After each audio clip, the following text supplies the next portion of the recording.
Don't feel like the government is looking after my tax dollars whatsoever. I feel like it's all a complete hustle and we're the butt of the joke.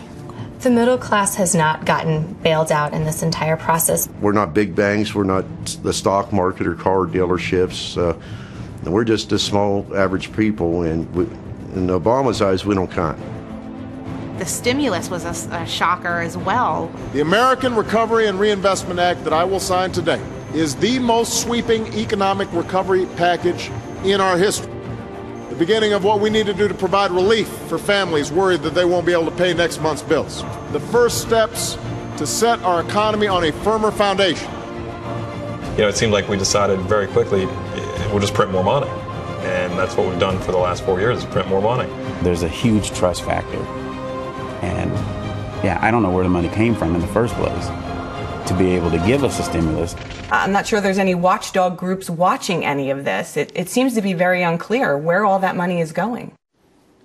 And welcome back to the special edition of Hannity. That was another clip from the brand new movie, The Hope and the Change. And still joining me are some of the voters featured in that movie.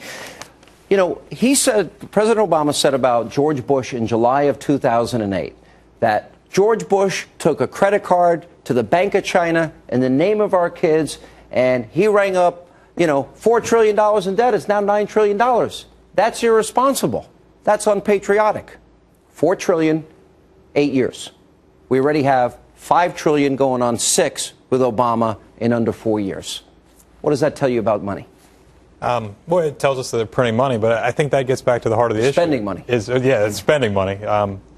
That's where I messed up when I was looking at this election. Is he said all the right things, but I never asked, and he never said how he was going to do it. And I think he realized when he got in, he didn't know how to do it. Yeah. Good point. Michael? I just believe he screwed us over, and he gave us hope, but the change came for him and his family, not for the average American person. Yeah.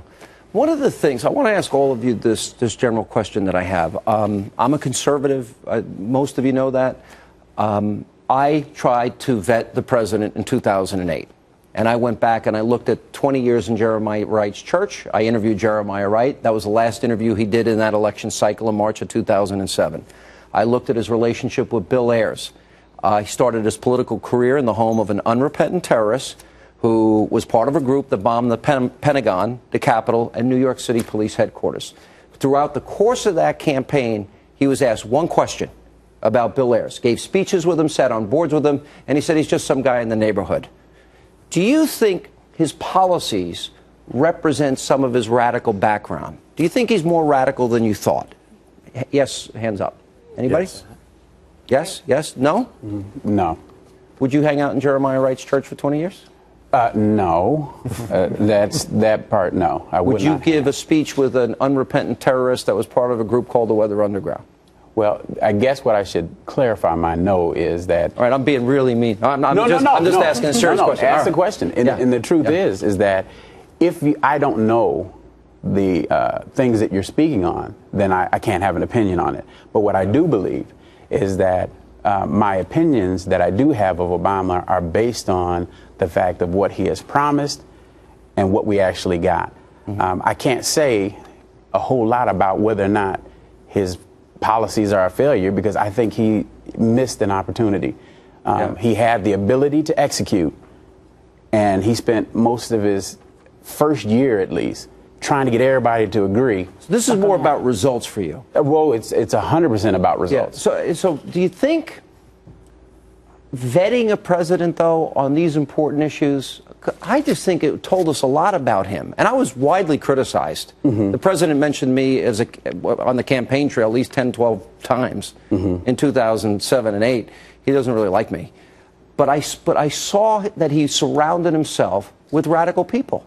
Do your friends tell you about any opinions on this? Do your friends tell you about what you might have expected? Do you wish you vetted him, in other words? Maybe that's the question I'm trying to get to. Yes. You wish you did. A lot of things. You got to understand, when you have been raised in a democratic home, and you've been basically taught to just straight party ticket. There's an option when you vote. You can just check that box and then everything down. And you're not even given the opportunity to really think for yourself. I like your intellectual honesty. What do you think? Do you think you know more about him now and maybe we just didn't pay attention to these things?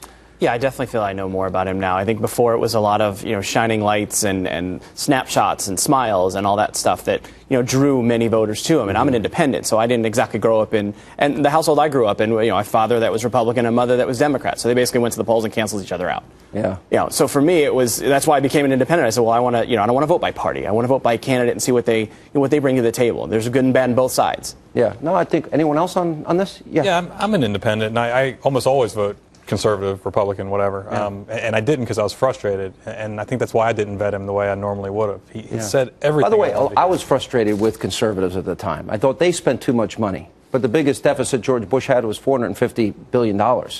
We have not had a deficit under Obama under $1 trillion. But that seemed big then, right? Yeah, we didn't know what was coming. No, I agree with you. And yeah. I don't think he was actually, if I'm being honest, any more radical to me then than he is now. And I'll tell you why. Because earlier on, with the lights and the pictures and the hope and the charisma and the dreams, you were blinded.